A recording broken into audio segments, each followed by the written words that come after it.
On behalf of Diocese of Lincoln, I want to welcome everyone this morning to our annual Teachers Institute, and thank you, first of all, for the vocation which you follow, that is teacher.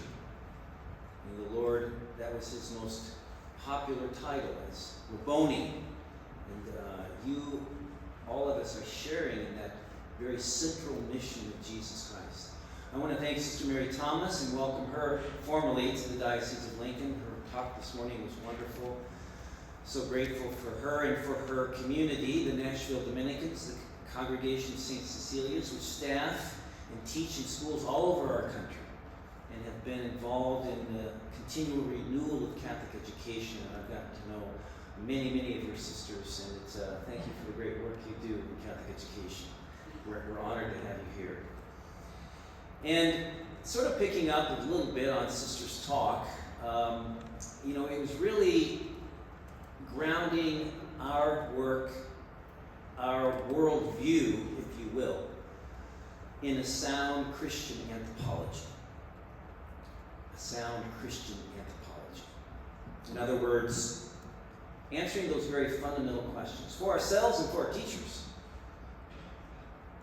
Why? Why do we do the things we do? Who are we? Who are our students?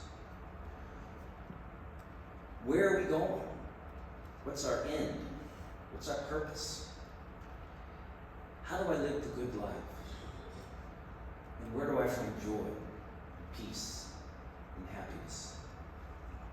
That seems to be at the very heart of what we're doing and what we're called to do as teachers, as priests, as sisters, as husbands and wives, mothers and fathers, all of us on this journey.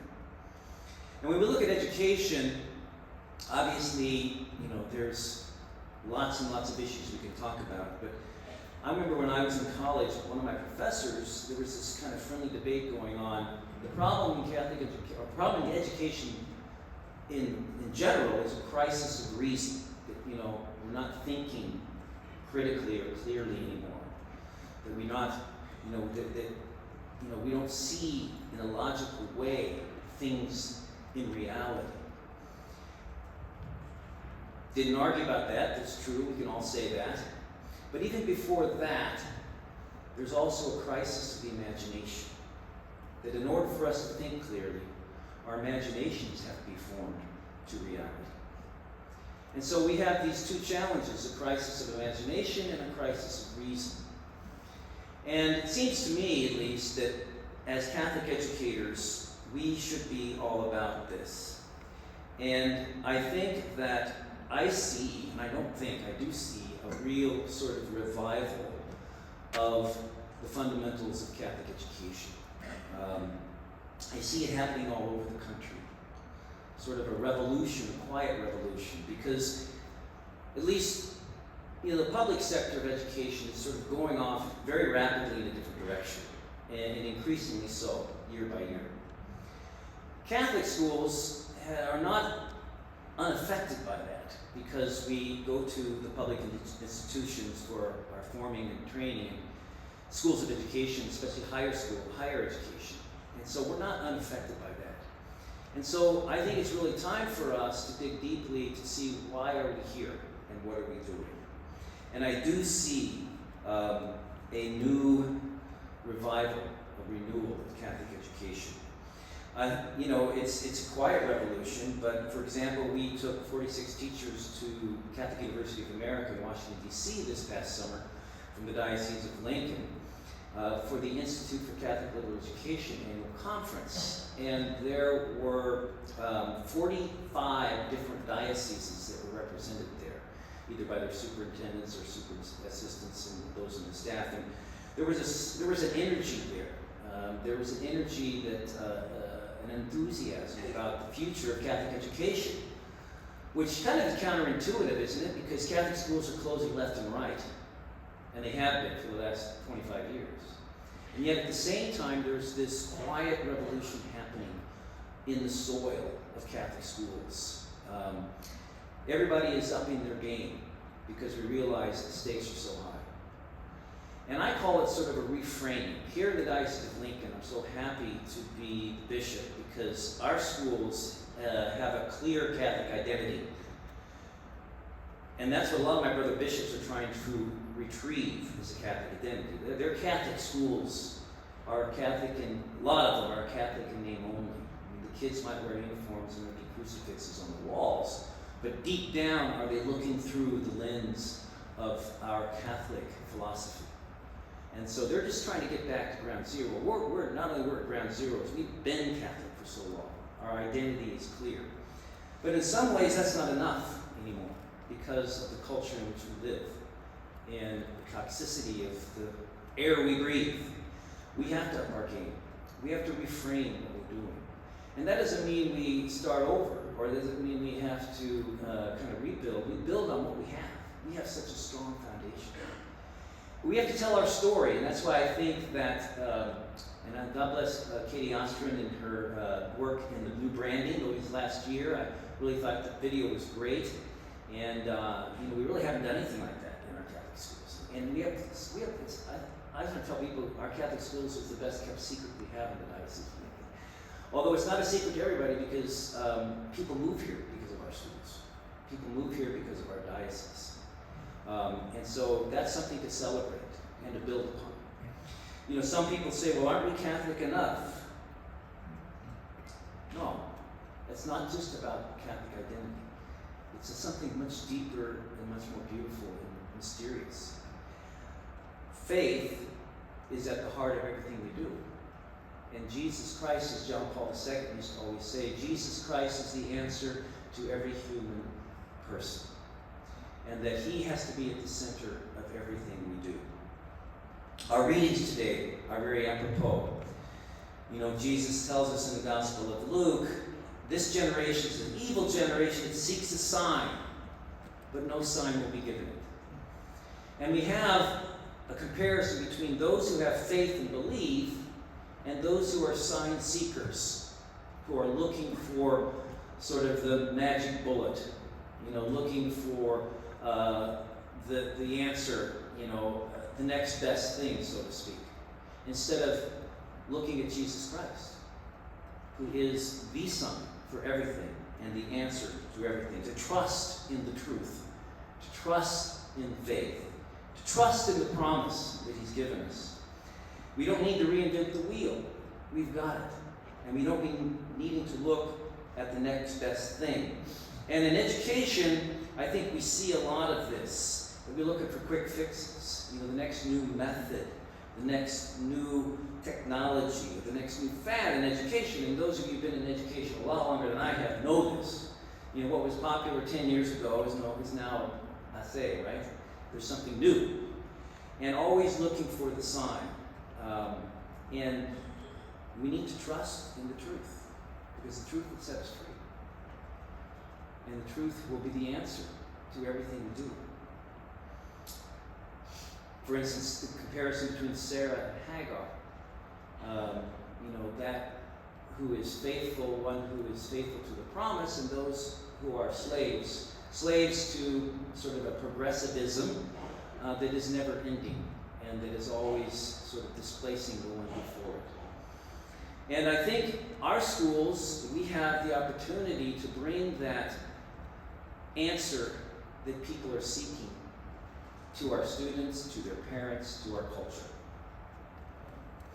As I said, this was the primary mission of Jesus. He was most known as a teacher. And so we all share in this very important work, this very noble cause of Catholic education. And our world needs this now more than ever. Last evening I told the story at the Scholars and Banquets about, I was just in Rome for the ordination of one of our seminarians, Matthew Schillmuller, who, by the way, is a product of Catholic education, graduated from North American Martyrs, graduated from this noble institution, Pius High School, and went to St. Gregory the Great. Now he's in Rome at the Angelicum, the University of St. Thomas, and he was ordained in St. Peter Basilica a week ago, Thursday. And the Schillmullers were there, and all the family, a lot of priests, my brother priests were there. It was a wonderful celebration. of this great product of Catholic education who's going to be, God willing, ordained priest in May. But my last evening there, Tuesday night, I lived in Rome for about 12 years, and a good part of that I was chaplain at the University of Dallas. They have a wonderful Rome semester abroad. And I always have enjoyed being around college students, and I'm always fascinated with their conversation and what's going on in their world. I'm pretty far removed in the fourth quarter now, I'm pretty far removed from college life, but sometimes when I'm around college students, I still think I'm a college student again, so I end up staying up way too late. And but I just love being, because so much happened to me during my college years, and I just kind of go back to those, because we make the most important decisions that shape our whole lives during our early 20s, don't we? For good or for ill. And so last night I was in Rome. Tuesday night I took 3 college students out to dinner. They're children of students I had when I was chaplain, and I baptized one of them. And now they're in college. They're 20s. They're in their 20s. They're 20 years old. They're juniors, and they've all had a really good Catholic education, and now they're in Rome for the semester and studying abroad. And I asked them. I said, "Well, so what's it like for your generation? You know, what are the questions that your peers are asking? You know, what are the issues?" And you know, even though they've had great Catholic education, they've also been out in the world. They all work summer jobs at restaurants. They're from Phoenix. 2 are from Phoenix and 1 is from Washington, D.C. So they're working in restaurants and mixing in their own culture, their own secular culture. And so one of them piped up and I said, "What are 2 words that describe your peers?" And he said, thought a minute, and he said, "confused and sad." Those are the 2 words, the descriptors, confused and sad. And you know, I've been thinking about that ever since Tuesday, because I'm kind of getting through jet lag now. Pretty much through it. But it's really true. There's a lack of clarity. They don't know why they're here, who they are, where they're going. There's so many voices, so much information coming to them through social media, through the news, through their phones. They're trying to decipher and figure out all this information. People tugging at them, pulling at them with all kinds of ideologies. And so they don't have any security and grounded in what they are and who they are and why they're there and who loves them. And they feel isolated. And it's that confusion and isolation and loneliness then that leads to the second descriptor, to sadness. And we know that the incidence of suicide is up among young people in that age bracket. Anxiety, depression, those kinds of things are very prevalent in our young people today, which is not a time for depression. I mean, that's a time for joy. That's why my college years, I go back because they were the happiest years of my life. Not that I'm not happy now, I'm happy now. But, you know, those are supposed to be years of joy and of learning and discovering and those kinds of things. Not a time for sadness. And so I see that our mission in Catholic education is to bring that clarity, that lack of confusion, that security and trust in the truth and in reality. That we don't make up our own truth, that we conform to the truth that's already there. We're children of God, beloved sons and daughters of the Father, who loves us and cares for us and wants us to be happy in this life and forever with Him in heaven. And that there is a truth, and we can know it and possess it. We're not just fabricators. We're not just builders. We're not just consumers. We're not just producers. But we are children of God, and we have a destiny. And God wants us to be happy here. And the joy of learning, those aha moments, when we embrace the truth, whether it's a chick coming out of an egg shell in the first grade, or somebody who's in graduate school and discovers a truth about science, or about astronomy and stars, the moon. If you notice the moon these last couple of days, it's beautiful. And it's just so full. I think that's where the word lunatic comes from, because sometimes I look up at the stars and People go, what's wrong with that guy? But those are the kind of things that engender wonder, the real world around us. And that's what solves that crisis of imagination, that our imaginations are filled with true and good and truthful and beautiful things. And that's what education is all about, to be reborn in that wonder. And we see it in our classrooms, we see it in our students. That's what we try to engender as teachers. It's all about relationship with our students and to bring them to that truth. And we're on that same journey too. We're not just information delivery systems. We have a relationship with our students. And we are on that adventure of learning as well. And we have to be humble, like Jonah, who saw that repentance. There'll be no other sign except for Jonah. What was that? That was conversion. The Ninevites were humbled, and they converted. And we have to be humble as well, and convert every day. And we're on that same journey. Different relationship, teacher-student, but still we're on that same adventure of learning. And we have to be confident in the truths in which we impart, because this generation is looking for clarity, security, grounding, purpose, the answer to their whys. And they're looking for joy and escape from sadness, happiness, contentment, peace, those kinds of things. And we have them. We've been given them. And as teachers, we get to share them with our students. So I'm excited, if you couldn't tell, I'm excited about education, Catholic education, especially here in the Diocese of Lincoln, because I think we're poised, really, to be a leader in this country. I don't need to go into the statistics, but we have so many things, positive things going for us here in this diocese, that my brother bishops, quite frankly, are envious in a holy kind of way. And so we need to realize that and celebrate that and build upon that. So thank you from the bottom of my heart. Keep doing what you're doing. Keep learning. Keep loving your students. Keep bringing that joy, that lifelong joy of learning, and that clarity and that confidence and that security that this generation, every generation, needs so much. God bless you.